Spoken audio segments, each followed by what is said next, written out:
दोस्त हो तो ऐसा। साहब मैं आपका सामान उठा लूँ क्या?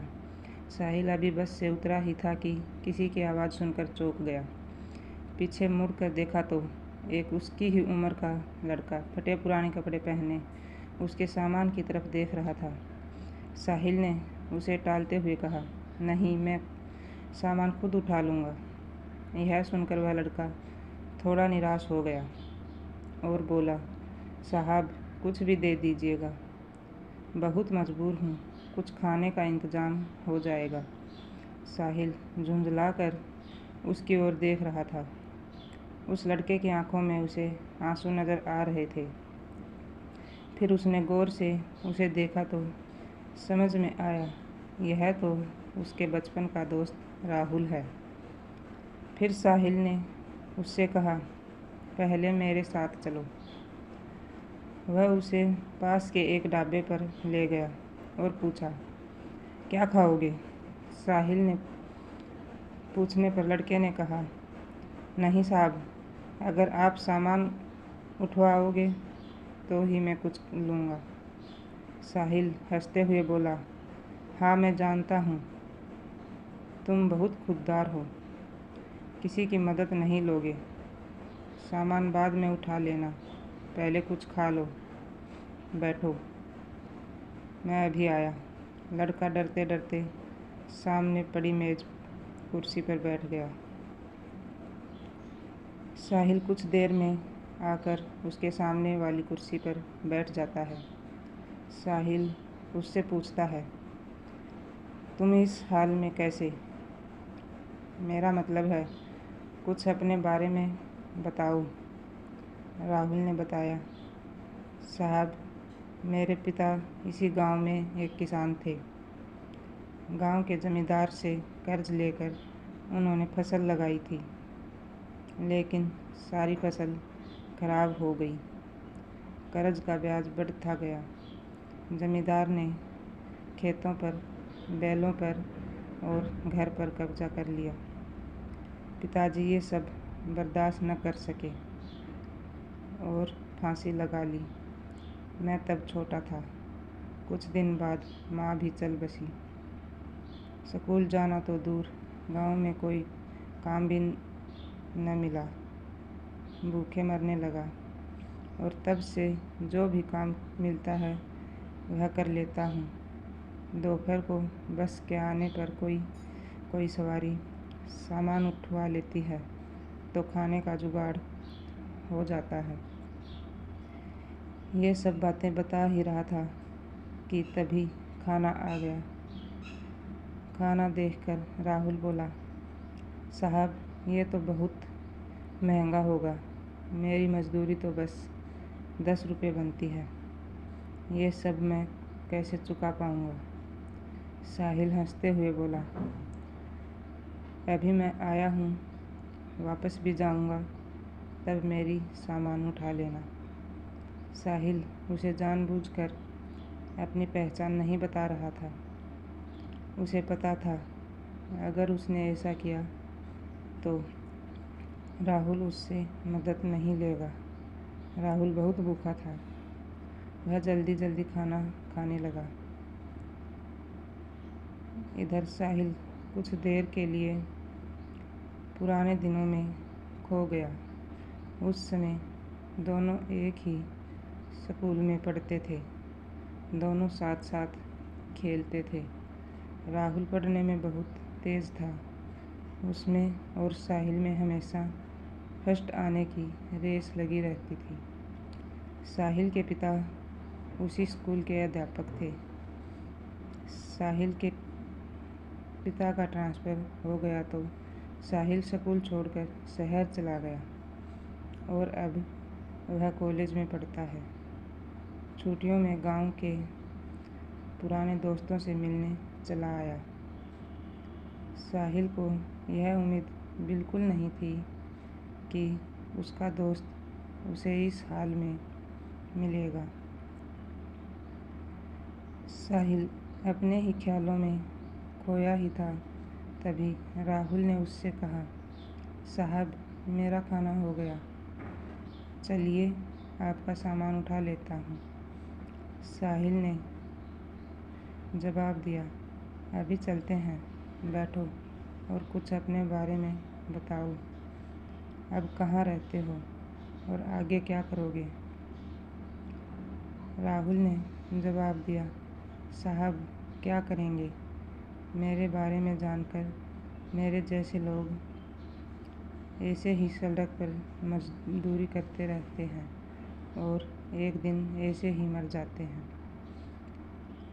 एक समय था, हमारे पास भी सब कुछ था।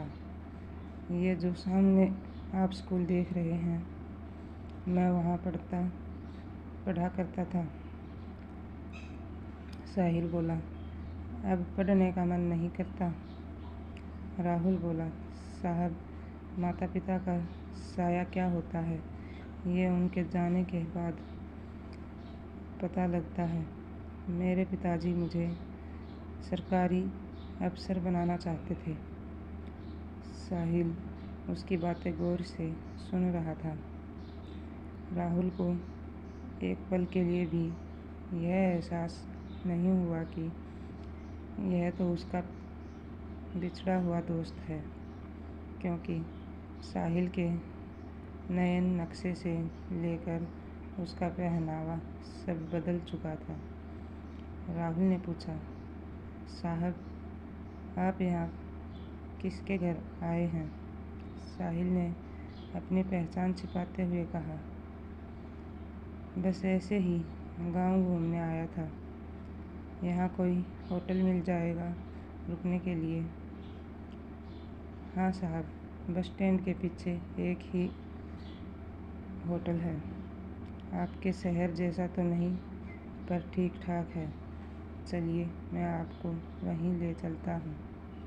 राहुल बोला।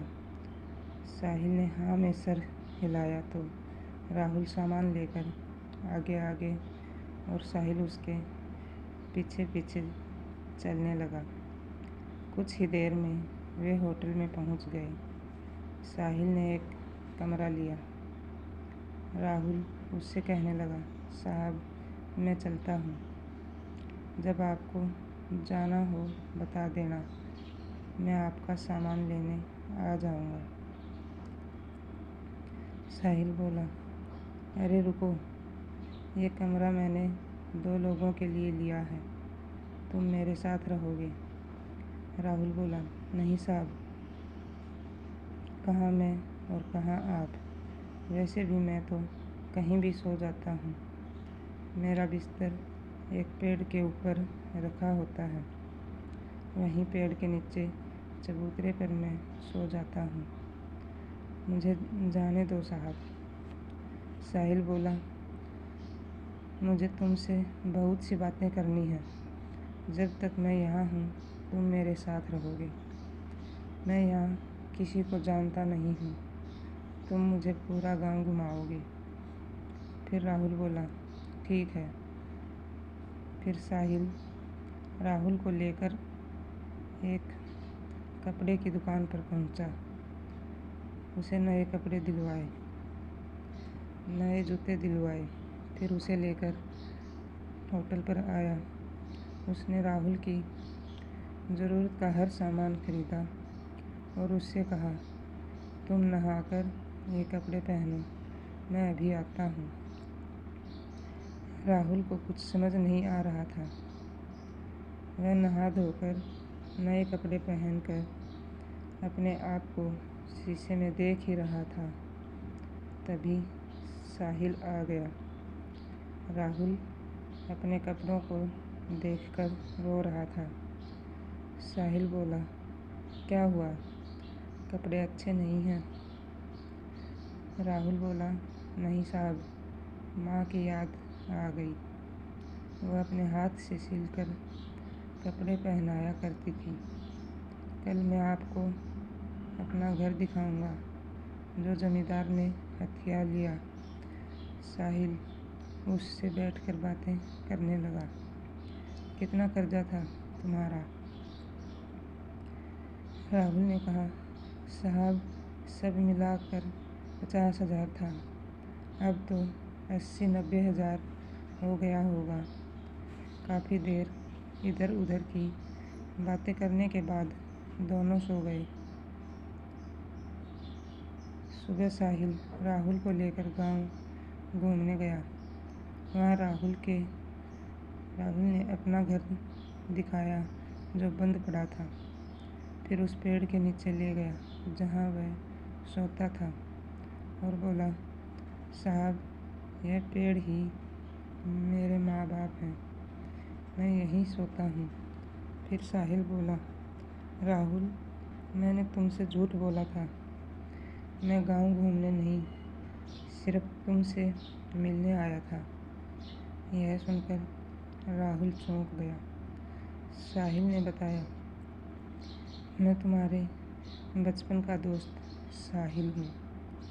यह सुनकर राहुल गौर से साहिल के चेहरे को देखने लगा। उसे अब उसमें अपना दोस्त नज़र आने लगा। उसकी आँखों से टप टप आंसू बह रहे थे और एकटक साहिल को देखे जा रहा था। उसके अंदर का सैलाब अब उमड़ने लगा था। इतने सालों का दर्द उसकी आँखों से बह रहा था। आज उसका कोई अपना उससे मिलने आया था। इस बात पर अभी भी उसे विश्वास नहीं हो रहा था। साहिल ने उसे चुप कराया, फिर उसे लेकर अपने घर गया और कुछ रुपए अपने चाचा से उधार लिए। फिर कुछ किसानों को इकट्ठा किया और जमींदार के घर पहुंच गया और जमींदार से पूछा, इसके पिता पर कितना कर्ज है? जमींदार ने अकड़ से कहा, कौन चुकाएगा? इसके पास तो फूटी कौड़ी नहीं है, नहीं तो इसका बाप फांसी पर नहीं झूलता। सब मिलाकर 1 लाख है। साहिल ने बैग से 1 लाख रुपए निकाल कर जमींदार के सामने रख दिया और कहा, इसके खेत मकान और बैल अभी वापस चाहिए। जमींदार यह देखकर घबरा गया, लेकिन इतने लोगों के सामने कर भी क्या सकता था। घर की चाबी और कागज वापस कर दिए, बैल उसके घर भिजवा दिया। साहिल ने राहुल को खेती करने के लिए रुपए भी दिए। राहुल उसके पैरों में गिरकर रोने लगा। साहिल उसे उठाकर कहा, दोस्त, अब तुझे आगे निकल कर दिखाना है। अगली बार जब मैं गांव आऊँ तो मेरा दोस्त मुझे खुशहाल मिलना चाहिए। यह कहकर साहिल ने राहुल को गले लगा लिया।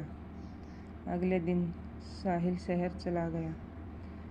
इसके 6 महीने बाद एक दिन साहिल दरवाजे की घंटी की आवाज़ सुनकर दरवाज़ा खोलने गया तो देखा सामने राहुल खड़ा था। 6 महीने में बिल्कुल बदल गया था। साहिल ने उसे गले से लगा लिया।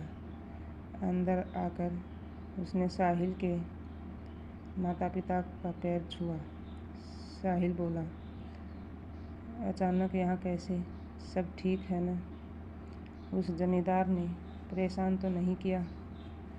राहुल बोला, नहीं यार, सब ठीक है। मेरी फसल भी अच्छी हुई और उसकी कमाई से तुम्हारा कर्ज चुकाने आया हूँ।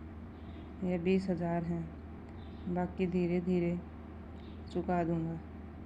साहिल बोला, तू मेरा भाई है, मैंने कोई कर्ज नहीं दिया था तुझे। तूने कैसे सोच लिया ये मैं नहीं ले सकता? लेकिन राहुल जिद करने लगा।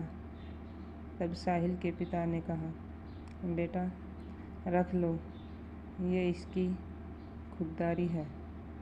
जो शिक्षा मैंने दी थी यह उसका पालन कर रहा है।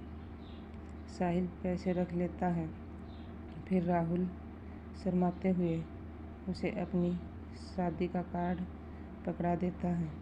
साहिल कहता है, अरे ये क्या, तू शादी कर रहा है? फिर कुछ दिन बाद साहिल अपने परिवार के साथ राहुल की शादी में पहुंच गया। उन्हें देखकर राहुल बहुत खुश हुआ। उनके साथ पूरा गांव दोनों की दोस्ती की मिसाल देने लगा।